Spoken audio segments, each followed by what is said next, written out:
Dr. Pendulum looked at the bubbling liquids in his fermenting concoction placed in the array of multicolored test tubes in his laboratory. He dropped in a vial of acid and made some notes. Strange. It had a different reaction to the compound than yesterday's experiment. In fact, it had never had this reaction before. This could mean only one thing. He was getting close to discovering the secrets he had been looking for all these years. His life's work. It all began with the principles of Dianetics and how sound might heal the body. Also, the principle that the first step towards healing is knowing that you will be healed. He had become interested in molecules and also towards splitting the atom simultaneously, as this is the way his mind always thought.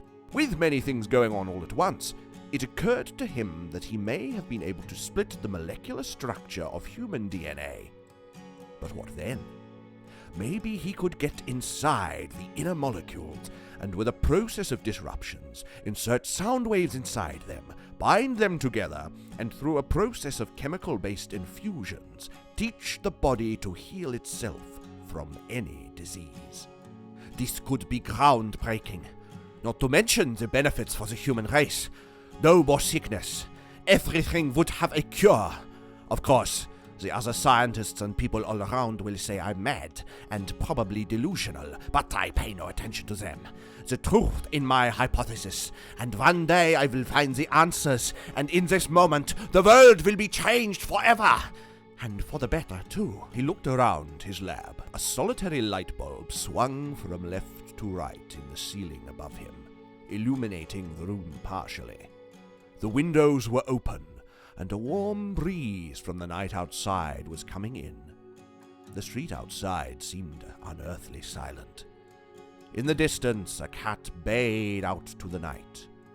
He reached out and flicked on the nearby table lamp, spreading a wash of white light all along his experimentation area. The liquids bubbled and smoke rose in the air. The compound he was working on seemed to be changing consistency and color. It was now bright green with a chalk-like substance accumulating on the bottom. If he could just get it to split. He leaned forward with his surgical prodding device, but was interrupted from his thoughts by a loud banging at the door. He looked up from his studies, thinking it may perhaps be some kind of moment of delusional hallucination brought on by overwork. There was silence. He almost returned to his work, but there was another knock, louder and more intrusive than the first. Irritably, he put down his apparatus and stomped over to the door, muttering under his breath about who would have the audacity to disturb him at this hour during a crucial moment in his work.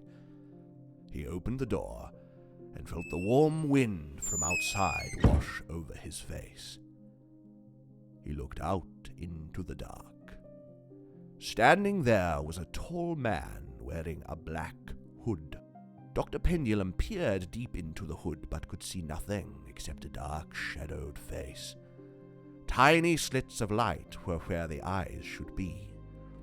He stood there, motionless. There was something mysterious and powerful about this figure standing before him, almost as if Dr. Pendulum now had no control over his own actions. He tried again to look into the shadows of the hood, but could see nothing.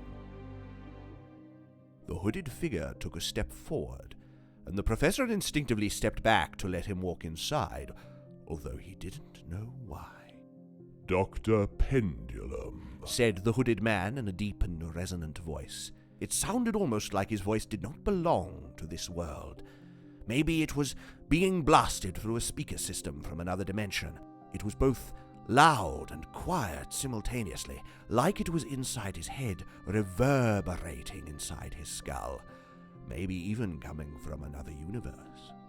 Either way, when he heard the voice, he was powerless to do anything else but listen. The hooded man casually walked around the doctor's laboratory, scrutinizing his vials and scientific apparatus. Although he did not touch anything, The doctor could tell he was looking at everything very intently from within the shadows of the hood. I have a job for you, Doctor. Said the hooded man. A very important job. One that only you can accomplish. The doctor found himself extraordinarily intrigued. Only me. Are you aware of my work? The hooded man nodded slowly. Yes. I have been studying your work. It has great potential, but requires a serious investment. An investment? The doctor smiled. Are you in the market to invest in my work? There was silence.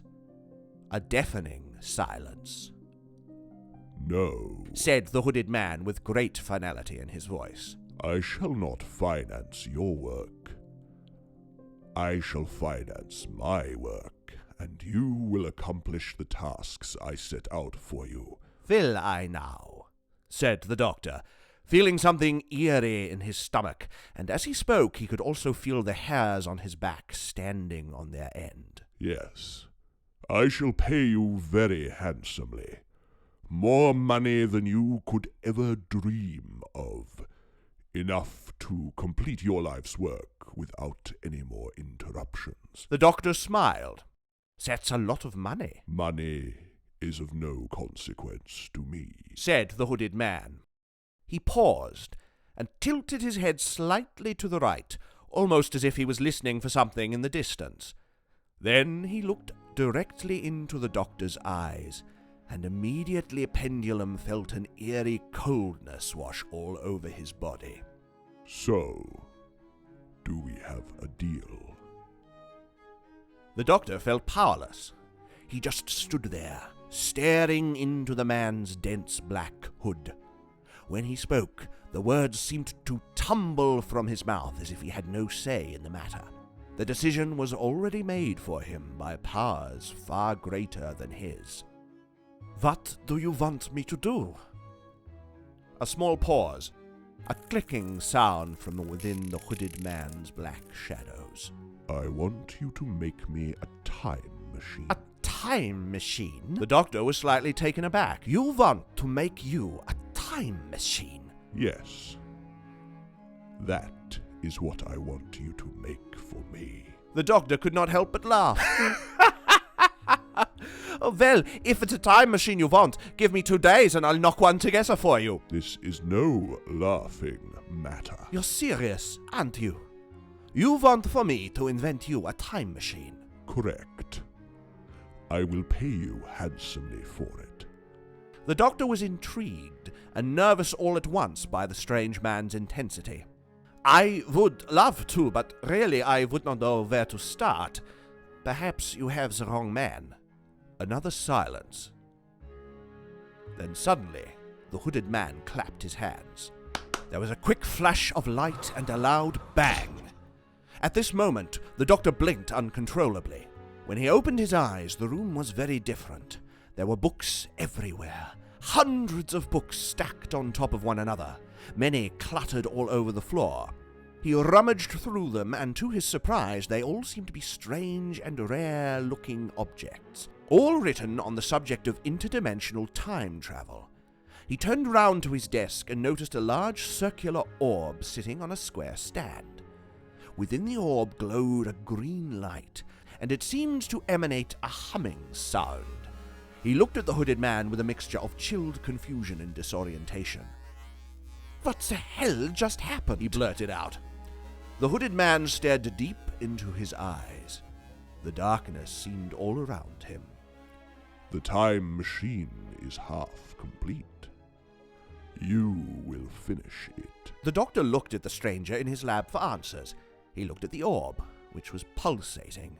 He grabbed some nearby books. Who are you? The hooded man stared deep into his soul, before slowly gliding backward towards the door. I shall return when my time machine is complete. The doctor opened his mouth to say something, but it was too late. In a second, the hooded man walked through the door, gently closing it behind him. The doctor ran towards the door and looked outside. The street was completely silent and devoid of any signs of human life. The entire world was asleep. It was as if no one had ever been there at all. He shut the door and surveyed his new laboratory. The green orb pulsated, making a deep, throbbing sound. The doctor looked at the books scattered everywhere. He looked at the door. He looked at the orb. Build a time machine. Now, how hard could that be, I wonder? Without knowing why, he ran over to the orb and peered inside.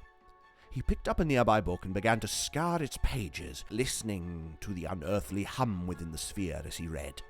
When it came to constructing time machines, there was no time like the present.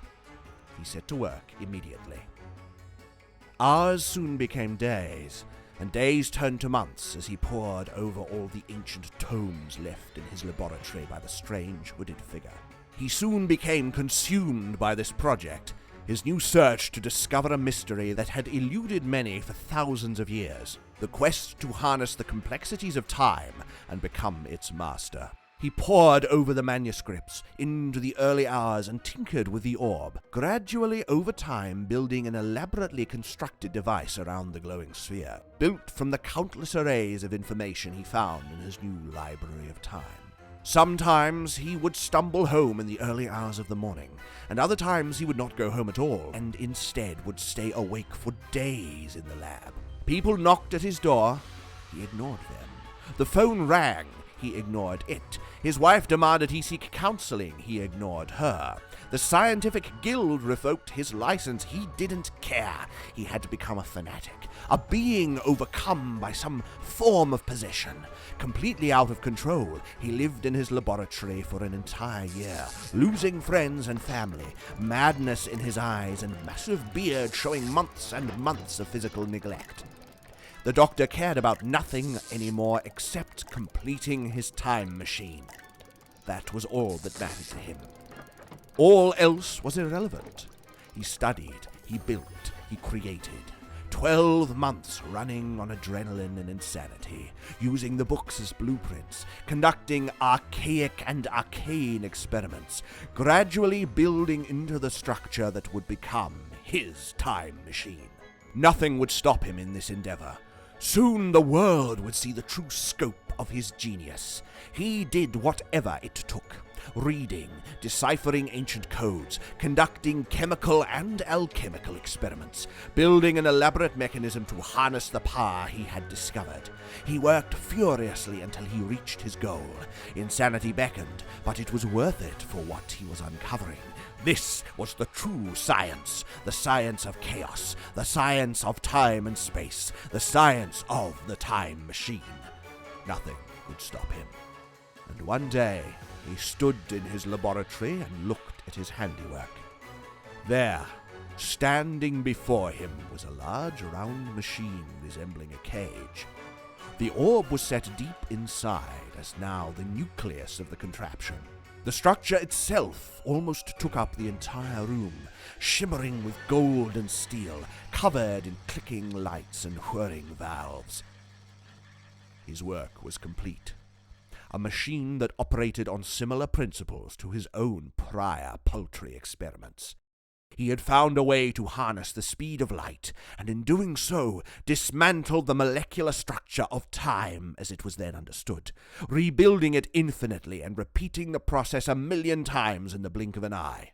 He looked at the giant structure that stood before him. He smiled, knowing he had done his utmost. Only time would tell if it worked. He chuckled to himself and walked inside. Once in, he fastened the golden door shut behind him, now surrounded by lights. The green orb beneath his feet humming. He pulled several levers and inserted some diodes into his retina.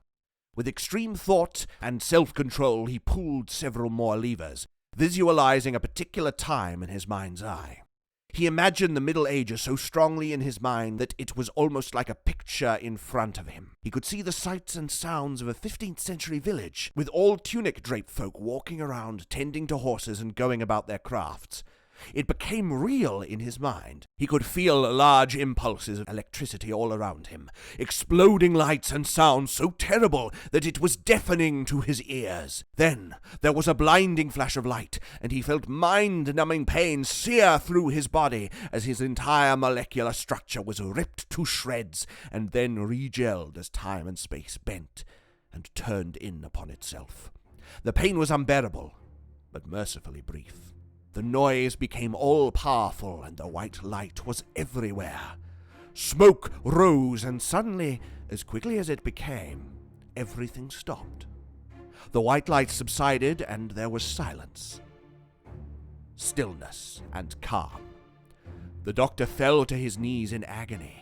His entire body felt like it had been sandpapered down to a nub. He caught his breath and slowly stood up. With great trepidation and an equal amount of excitement, he walked outside. He was in a medieval village. Small stone huts were dotted around the place, just as he expected. However, the rest of the scene was not what he had anticipated. The sky was red and smoke was high. Women and children ran in all directions, screaming. Knights on horseback galloped in circles with swords raised, screaming. In the sky were what appeared like giant birds, and to his horror, the doctor watched gargantuan winged creatures come out of them, flying out of them, screeching with red eyes flashing as they swooped down on unsuspecting people, grabbing their children and breathing fire and venom dripped everywhere. The doctor turned to see some kind of three-headed winged animal coming straight for him, its mouth open, revealing large blood and gore-spattered teeth. He screamed and darted back the way he came for the inner sanctum of his time machine, bolting the door shut. Once inside, he frantically pulled levers and inserted the diodes into his retina again. Outside, he could hear monstrosities clutching and scraping at the time machine, attempting to gain entrance. Frantically, he pulled switches and levers, concentrating deeply within his mind, conjuring up the image of his laboratory as vividly as he could.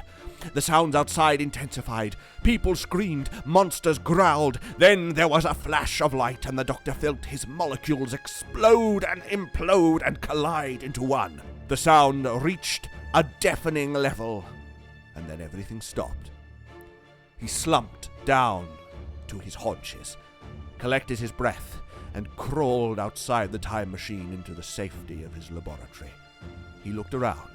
Everything was as it was when he had left. He sighed deeply in relief and walked to the bathroom. He needed to splash some water on his face after witnessing the atrocities he had just observed. He opened the bathroom door, walked toward the sink, and cupped his hands with water. He looked into the mirror and was shocked by what he saw.